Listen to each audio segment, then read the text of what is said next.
News headlines.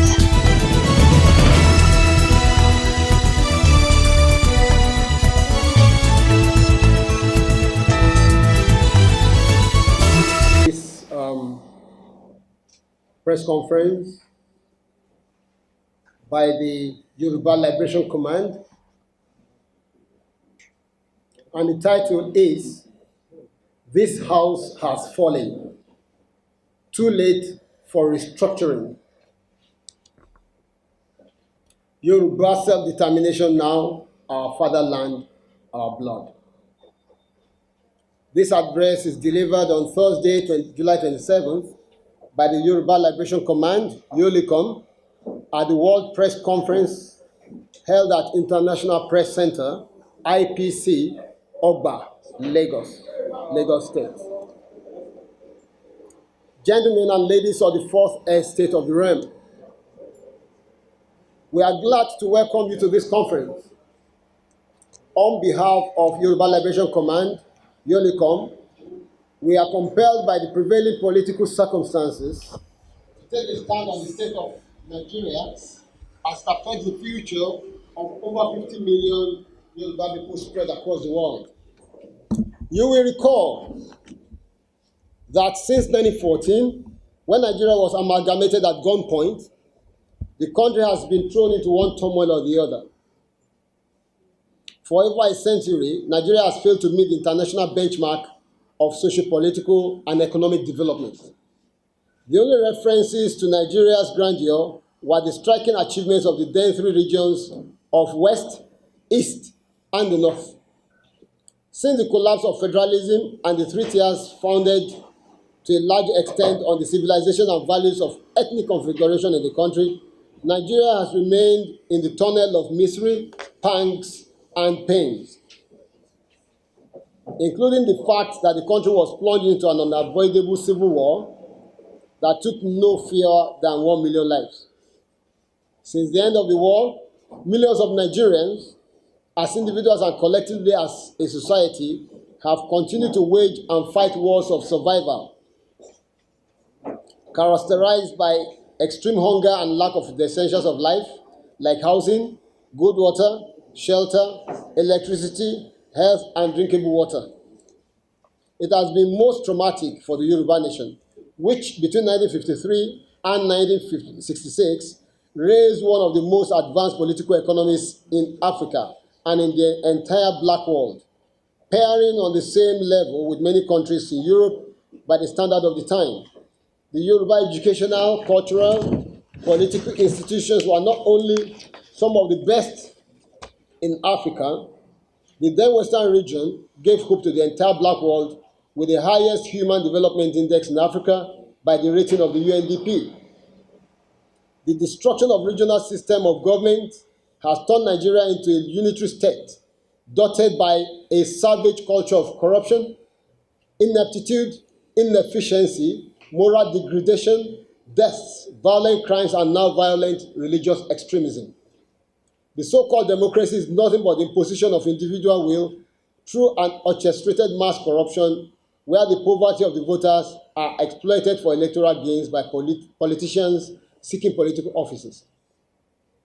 Democracy is about the interests of the few elected people and their cronies.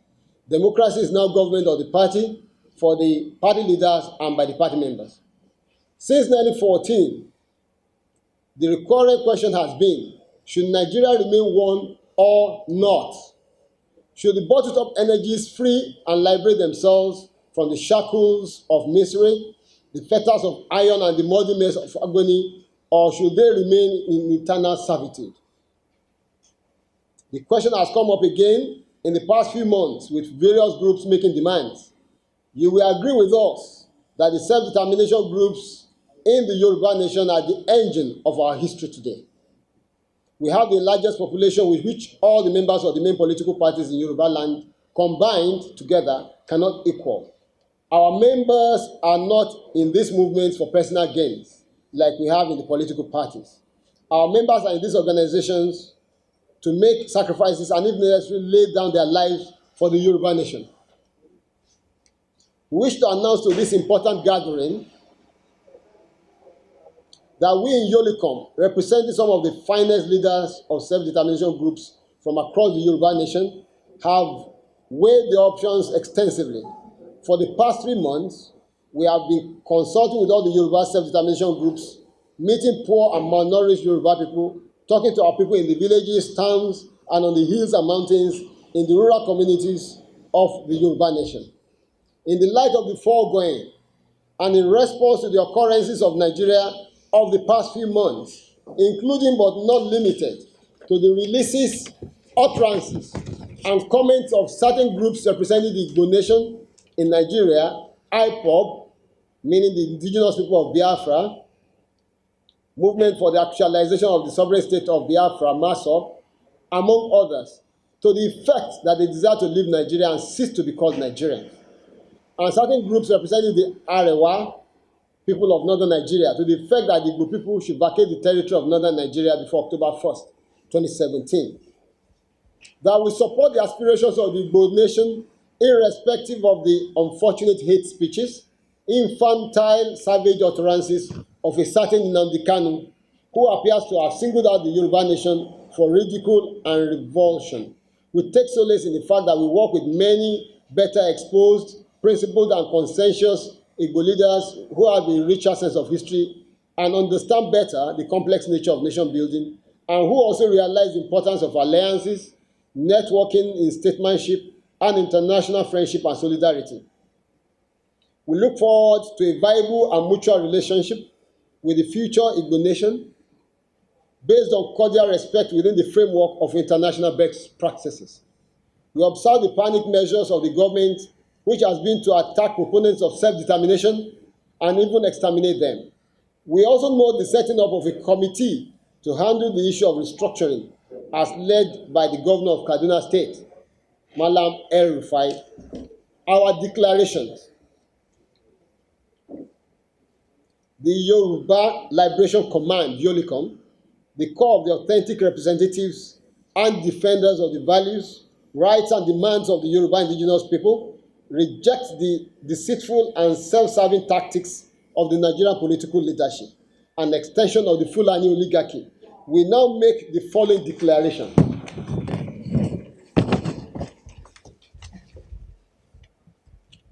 That what we want as a people is ODUDUWA Republic. We have no apology for this.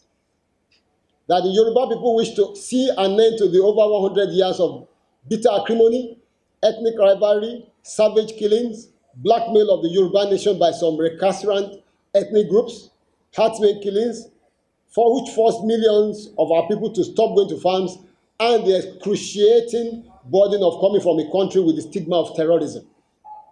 That our people have endured for a century the misery of Nigeria, had destruction of our values, and the inestimable cultural genocide inflicted on our heritage by the rogue Nigerian country. It is time for the Yoruba nation to exit from this axis of evil. That we totally reject the idea of restructuring as proposed by the Nigerian state and the political elites. It's an attempt to restructure Nigeria on their own terms and not on the terms of the people. Nigeria will never be genuinely restructured by the present crop of political leaders who are themselves beneficiaries of the same skewed system. That even if the country will be restructured, it will still pass through the National Assembly, which was created during the era of military rule of the Fulani, to ensure an upper hand for the Fulani North. The National Assembly is an organ of the Fulani and their agents, so also is the Nigerian military, which has continuously been used to repress, intimidate, and humiliate Nigerians. Nigeria has become a burden on Yoruba people. We suddenly have been exposed to unimaginable threats of violence, wiping off entire families through clubbing to death, kidnapping of women and adults, savage killings, kidnap of school children, rape of infants, stealing of public wealth, and the public display of the stolen wealth with arrogance by the criminals. The complete annihilation and confrontation of the poor people by the Nigerian state and many other ills that were hitherto strange to our long-lasting ancient civilization and values. By these policies and material relations, The Nigerian state, with our ruinous gene, is breeding a disastrous crop of younger generation of people in Yoruba land. This is unacceptable to us. That any referendum at this time will swing on the side of the corrupt and irresponsible political class who continue to use ill-gotten public wealth to bribe, influence, manipulate elections and all institutions of politics and the economy.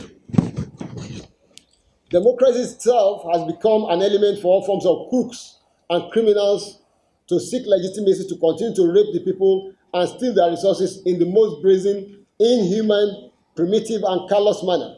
A developed country can never emerge out of the carriage of elections for form and content of Nigerian version of representative government. That we hereby and here display the proposed flag of the Yoruba nation as a symbol of mobilization of our long-suffering people out of the huge slum and prison called Nigeria, a country built and sustained by corruption, bloodshedding, malicious damages, and total contempt for humanity. That the entire proposed Yoruba nation lies almost completely within the trough encompassed by the River Niger to the north and east, River Volta to the west, and the long stretch of the Atlantic Ocean to the south. This geographic space more or less roughly describes the totality of the area occupied by Yoruba people over the extent of our known history. This includes stretches of land from the west at the borders of Togo, through Benin Republic to the delta end of Warri in the creeks of the Niger Delta, between longitudes 2 degrees 30 minutes east and 6 degrees 30 minutes east. The upper sweep commences from the Atlantic Ocean coastline up to the immediate westerly bend of the Niger River, below the confluence, between latitude 6 degrees north and 9 degrees north. That we assert our right to self-determination as espoused in Article 3 of the United Nations Declaration on the Rights of Indigenous Peoples, which recognizes indigenous peoples' rights to self-determination, which includes the right to freely determine their political status and freely pursue their economic, social, and cultural development. Article 4 affirms indigenous peoples' rights to autonomy or self-government in matters relating to their internal and local affairs. And Article 5 protects their right to maintain and strengthen their distinct political, legal, economic, social, and cultural institutions. Article 26 states that indigenous peoples have the right to the lands, territories, and resources which they have traditionally owned, occupied, or otherwise used or acquired, and direct states to give legal recognition to these territories. We in Yolicom totally agree with the desire and demand of the Igbo to vacate Nigeria. It is within their inalienable rights to so demand. We shall do all within our powers to assist and encourage the Igbo to achieve this. In the same vein, we agree that the Arewa groups are within their rights to demand that all Igbo should vacate their territories within the time frame given. As the deadline approaches, we see the threat being actualized. We also see the quit notice as also directed against the Yoruba people. There are about 6.5 million Yoruba in the 17 northern states, minus Kwara and Kogi states. We only urge the international community to recognize that this expulsion order, however, has automatically grouped every other southerner or non-Muslim northerner together in the order, because there is no verifiable way to differentiate between the Igbo and the Yoruba, between the Igbo and the Ibibio, Efik, Urobo, Ishekiri, Ijo, the northern Yoruba of Kwara and Kogi. The Igbo do not carry a mark on their heads, identify them as such. Therefore, this is an expulsion order to all southerners and people of the Middle Belt by the core north of Northwest and Northeast. By this order, the North has automatically asked its people resident in the South to vacate the south of Nigeria. To vacate the south of Nigeria and go back home to the North. Southerners, and especially Yoruba people, resident in any part of the North, are advised and encouraged to come back home to Yoruba land, where they are guaranteed 100% protection of their lives, limbs, and properties. It is important you do not fall victim to the wholesale slaughters, massacres, and all the horrendously horrible things the Hausa Fulani are known for. If we are to judge by past experiences, in the confines of Yoruba land, they dare not try any of these crimes because they know we have the antidote to their madness. We hereby repudiate, repeal, and destroy the amalgamation promulgation of 1914, bringing the peoples of Nigeria together by fiat, and the time has come for this. We hereby assert the right of the Yoruba people to self-determination. This desire will be pursued using all local and international instruments until the sovereign nation of ODUDUWA Republic is realized within the shortest possible time.